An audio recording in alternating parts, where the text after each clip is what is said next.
Je nous amène en octobre 1347. À première vue, c'est un mois qui est bien ordinaire jusqu'à temps que ça arrête de l'être. On est à Messine, en Sicile.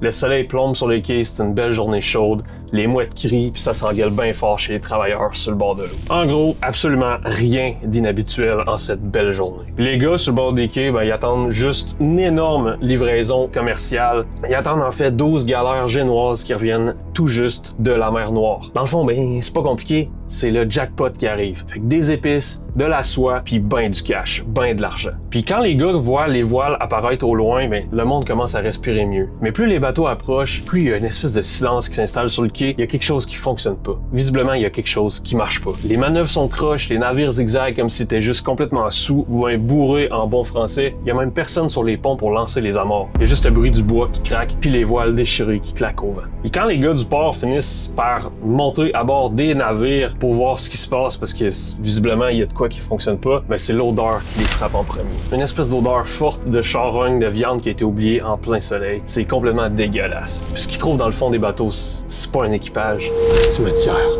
Les chroniques de l'époque comme celle de Michele da Piazza sont assez claires. La plupart des marins qui étaient dans les bateaux étaient juste déjà morts. Puis ceux qui respiraient encore, ils auraient juste aimé mieux être morts. Je vous préviens, c'est quand même graphique. Les marins baignent dans leur propre sang. Ils sont couverts de boules noires, grosses comme des œufs, qui sont cachées en dessous des bras, dans les aisselles, dans les aines aussi. Puis les gars délirent complètement, sont juste brûlés par la fièvre, puis ils crachent du sang noir visqueux. C'est dégueulasse. Les Siciliens, à ce moment-là, sont juste complètement paniqués. Ils savent pas qu'est-ce qui est en train de se passer. Puis ils comprennent absolument rien de ce qu'ils voient en avant de leurs yeux. Et qu'ils voient des hommes malades, oui, ça c'est un fait, mais ils savent pas qu'ils viennent de regarder juste la mort en pleine face. Puis ça a déclenché une panique totale au port de Messine en Sicile. Les autorités ont juste dit au bateau, allez-vous-en, foutez le camp, puis sortez de notre port, mais le mal était déjà fait. Parce que pendant que les humains s'obstinaient à savoir quoi faire avec les navires, les rats, eux autres, ils en ont profité pour descendre les rampes, puis aller sur le quai. Puis sur les rats, il y avait des puces. Puis c'est comme ça que ça a commencé. Puis c'est pas avec une explosion, c'est pas avec une guerre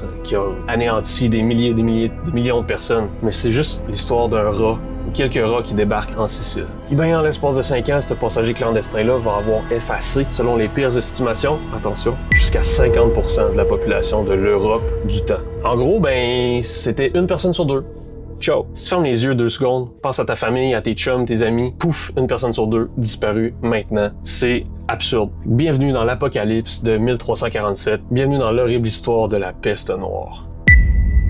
Bon, maintenant, pour savoir comment l'humanité a bien failli y passer, il faut reculer un petit peu la cassette. Faut aller voir la source. Donc, on s'en va vers l'est, on s'en va vers la Crimée, plus précisément dans la ville fortifiée de Caffa. C'est un comptoir commercial génois, c'est absolument riche et puissant, mais en 1346, l'ambiance n'est pas à la fête du tout. Et la ville est encerclée, l'armée de la Horde d'Or, donc des Mongols qui sont dirigés par Khan Janibek, qui font le siège depuis plusieurs mois. Les Génois sont juste coincés en dedans de la ville fortifiée et sont complètement affamés. Les Mongols sont à l'extérieur, sont juste frustrés eux avec parce que ça aboutit pas. C'est l'impasse. Mais tout d'un coup, le vent tourne. Dans le camp des Mongols, les soldats arrêtent juste du jour au lendemain, ils arrêtent de se battre. What? Puis ils commencent à tomber comme des mouches, un après l'autre. Là, c'est pas à cause des flèches, c'est pas à cause des catapultes ou des épées ou des combats, peu importe qu'est-ce qu'on peut imaginer, mais ils commencent à tomber à cause d'une fièvre puissante qui est foudroyante, qui vient directement des steppes de l'Asie centrale. Les textes historiques qu'on a disent que l'armée du Khan se serait fait ramasser solide. Des milliers de morts par jour.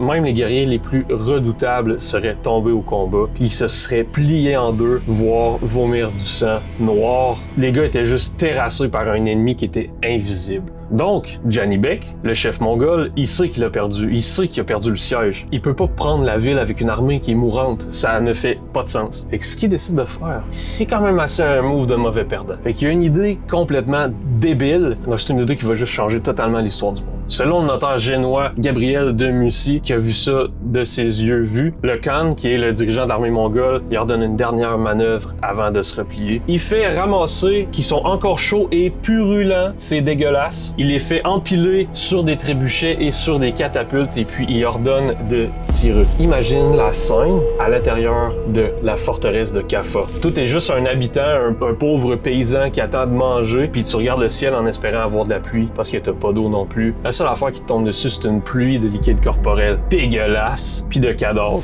Des corps désarticulés qui font juste tomber en plein milieu de la forteresse. Ils explosent sur les toits, à chaque impact, ils lâchent des particules puis des liquides contaminés contaminés partout. Donc les puits sont empoisonnés, l'air devient irrespirable, puis ben c'est considéré comme le premier acte de guerre biologique de l'humanité entière. Fait que là, qu'est-ce que vont faire nos fameux Génois? Ben ils vont sauter dans leur navire, puis ils vont fuir vers l'ouest, vers l'Italie, vers la Sicile, on se souvient, puis en pensant qu'ils vont juste laisser la mort derrière eux. Mais ils se trompent, ils vont l'amener avec eux, la mort. Dans les cales, il y a la bactérie Yersinia pestis, qui est la bactérie responsable de la dégueulasse peste. Mais là, concrètement, on va parler de la peste, ok? Ça fait quoi d'avoir la peste au 14e siècle? Tu sais, aujourd'hui, on prendrait des antibiotiques puis ça serait réglé. Merci, bonsoir. Mais à l'époque, c'est une condamnation à mort puis c'était juste... la torture était incluse. C'est dégueulasse. Fait que laisse-moi te décrire le processus de la peste. Puis c'est quand même assez graphique. Je le répète encore, si t'es en train de manger un pogo ou une pizza pochette, mets ça de côté parce que c'est quand même un petit peu dégueu. Tout décolle de la piqûre d'une puce. Okay? Fait que c'est un petit... ça laisse une petite marque rouge, puis pendant 2 à 6 jours, ben, t'as rien. C'est la période d'incubation. Fait que tu te sens correct, tu vas travailler, tu vas voir tes potes, tu vas prendre une bière n'importe où. Bref, tu manges avec ta famille, puis même tu dors avec ta femme. Mais en réalité, t'es juste une bombe à retardement biologique. Genre, littéralement. Puis d'un coup sec,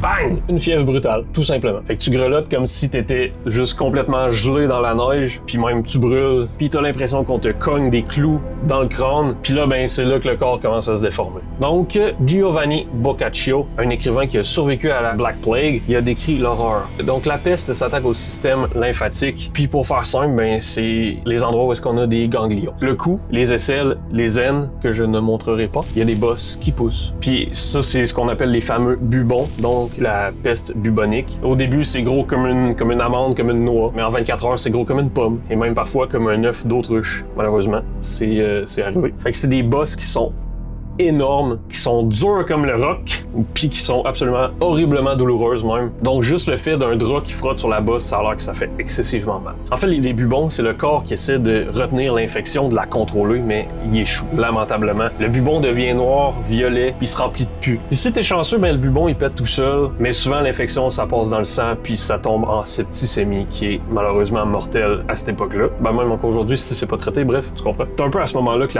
le nom de la peste noire prend tout son sens. Fait que les vaisseaux sanguins éclatent en dessous de la peau, t'es recouvert de taches noires, des espèces de bleus, des ecchymoses, tes doigts, ton nez, tes orteils commencent à mourir et nécroser pendant que t'es encore conscient. Fait qu'ils deviennent noirs comme du charbon, puis ils pourrissent à vue d'œil. On va parler de l'odeur, ok? Ça a l'air que c'est absurde, ça a l'air que c'est complètement dégueulasse. Donc les chroniques de l'époque disent que l'odeur était tellement horrible et dégueulasse qu'on pouvait même pas s'approcher des lits sans se mettre une couverture remplie de vinaigre d'en face. Les gens sentaient la décomposition, mais vivants, comme des zombies. Le pire là-dedans, c'est la vitesse de la maladie. C'est le matin, t'es en forme, à midi, tu commences la fièvre, le soir, tu délires, puis le lendemain matin, ciao! Il existe 3 formes de peste. On a la peste bubonique, celle avec les fameux bubons, c'est les fameuses bosses. Il y a 60 à 80% de chances d'y passer en une semaine. Il y a la peste septicémique, qui ça c'est l'infection du sang, en fait tu meurs au bout de 24 heures. Avant même que les bubons sortent, c'est 100% mortel. Ciao! Et puis il y a la peste pneumonique, ben ça c'est juste que la maladie bouffe tes poumons.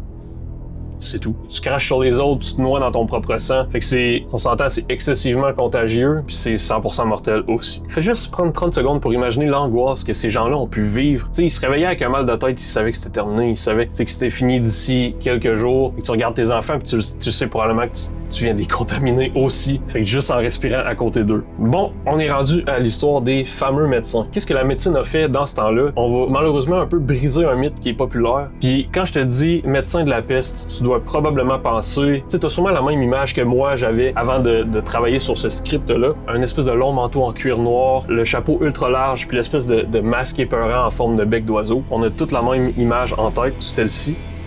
Ok, tu peux l'oublier tout de suite parce que c'est pas du tout comme ça que les médecins s'habillaient pendant le temps de la peste. La peste noire de 1347, le costume existait juste même pas. Il a été inventé près de 300 ans plus tard, au 17e siècle. Fait que pendant la grande peste médiévale, les médecins étaient juste habillés normalement. Il y avait zéro protection. Ils touchaient même les bubons à main nue. Puis ils prenaient, tu sais, ils avaient comme pas le choix de prendre le pouls des mourants. Puis ils mouraient par milliers comme leurs patients. Fait que les médecins de l'époque sont juste complètement impuissants. Tu sais, on connaissait pas les virus, on connaissait pas les microbes, surtout pas cette maladie-là. Fait que 1348, le roi de France a demandé à la faculté de médecine de Paris, mais bordel, mais bordel, c'est quoi ça? Leur réponse officielle, ça a été « C'est une conjonction défavorable de Jupiter, Saturne et de Mars qui a corrompu l'air. » Hein? Fait qu'imagine, t'étais juste en train de crever avec des bubons partout, puis T'es juste en train de pourrir vivant, puis le médecin vient de dire ben c'est une conjonction des planètes qui sont alignées dans le mauvais axe.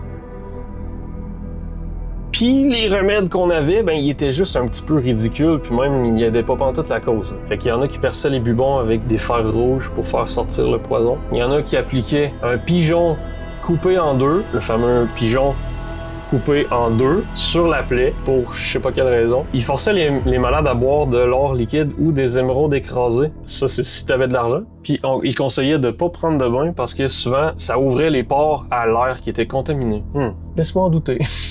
Il y a certaines villes qui ont pris des mesures juste démesurées. Puis à Milan, par exemple, il y a certains dirigeants qui niaisaient vraiment pas avec ça. Donc dès qu'il y a un cas qui était signalé dans une maison, ils cherchaient pas à soigner le monde. Ils envoyaient les maçons, ils montaient des murs, ils encadraient la maison avec de la brique, avec tout le monde dedans. Donc les malades, ceux qui se portaient bien, tout le monde était là-dedans. Et puis, on les laissait crever de faim et de la peste. Fait que c'était comme une espèce de mesure qui était quand même assez cruelle, on s'entend. Mais Milan a été l'une des villes les moins touchées d'Europe. Il y a eu quand même des bienfaits à ce niveau-là. Dans ce temps-là, le pape Clément VI, il était absolument terrifié, avec raison, il s'est barricadé dans son palais à Avignon. Et puis sur les conseils de ses médecins, il passe ses journées assis entre deux braisiers, deux foyers, et qui cuit littéralement entre deux feux pour purifier l'air. Mais l'ironie là-dedans, c'est que ça a fonctionné. C'était pas à cause que l'air était pur, c'était à cause de la fumée puis de la chaleur qui s'engendrait, ben les puces se gardaient à distance. On est rendu à la fin du monde. En 1348, la société brise, cassée littéralement. C'est pas juste rendu une crise sanitaire, mais c'est la fin de l'ordre moral. La peur est tellement viscérale chez les gens qu'elle brise l'humanité, puis le monde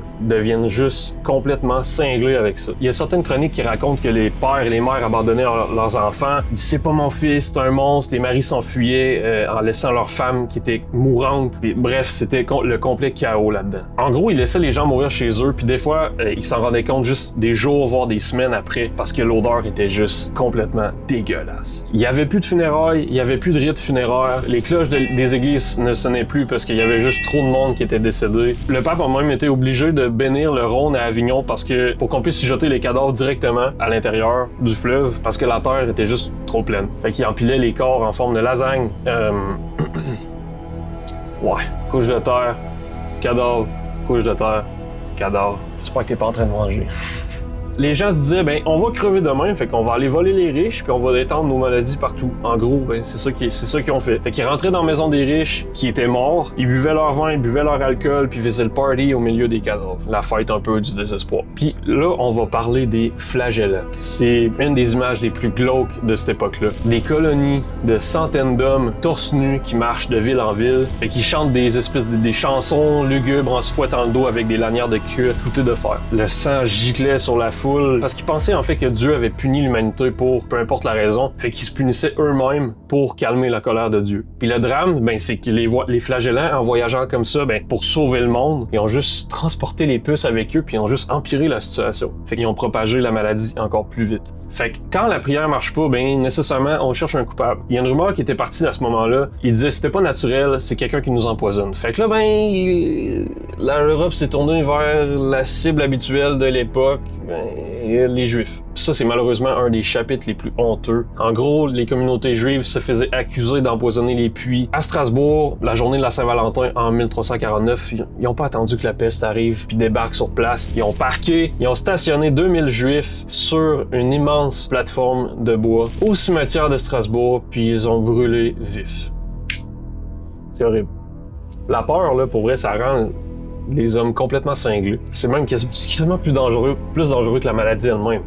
C'est fou. Donc, vers 1352, la pandémie s'est un peu essoufflée. Pourquoi? Mais parce qu'elle avait tué tout simplement la moitié de la population mondiale. Le feu, en gros, il y avait juste plus de bois à brûler, qui s'est éteint. Puis quand les survivants ont décidé de sortir de chez eux, le monde a changé. Le monde était vide. Des villages entiers étaient rayés de la carte, qui étaient juste repris par la forêt. À ce moment-là, il avait estimé que l'Europe avait mis 200 ans à s'en remettre de cette tragédie-là. Il y a une espèce d'ironie là-dedans. Une conséquence que personne n'avait vraiment vu venir, c'est que la peste noire, ça a tué le système féodal. Il y avait tellement plus de main-d'œuvre que les paysans survivants sont devenus rares. Ils ont pu dire à leur seigneur, tu veux que je récolte ton blé, paye-moi plus cher. Puis ça a été de fil en aiguille. Tu sais, il y avait personne d'autre pour travailler, fait que les salaires ont juste explosé. Puis la classe moyenne est née malheureusement sur un tas de cadavres. Fait qu'il y a l'art aussi qui a changé là-dedans. On a arrêté de peindre juste des peintures bibliques glorieuses, fait qu'on on a commencé à peindre des squelettes, entre autres la danse macabre, celle-ci, et puis des fresques parce qu'on voit des papes, des rois, des paysans, des enfants qui sont tous main dans la main avec des squelettes. Le message était clair, c'est que pauvre ou riche, tu finiras comme nous. Tu sais, on parle de 1347, là, mais on pense que c'est de l'histoire ancienne, ok? Mais la bactérie, là, Yersinia pestis, ben, elle a pas disparu. Elle est pas éteinte, elle est pas morte. Elle dort. Fait qu'encore aujourd'hui, dans les populations de rongeurs de l'Asie, de l'Afrique, même parfois aux États-Unis, chaque année, des nouveaux cas sont signalés, malheureusement. Fait que la peste attend juste la bonne occasion, le bon alignement de planète ou ben juste le prochain bateau. Dormez bien. Bye! C'est déjà la fin de cette vidéo dégueulasse sur la peste noire. J'espère que ça vous a plu. J'espère que c'est le genre de contenu qui vous intéresse. Si jamais c'est le cas, n'hésitez pas à liker, commenter et vous abonner. Ça fait ultra plaisir. Donc on se dit à la prochaine pour une autre vidéo dégueulasse. Bye!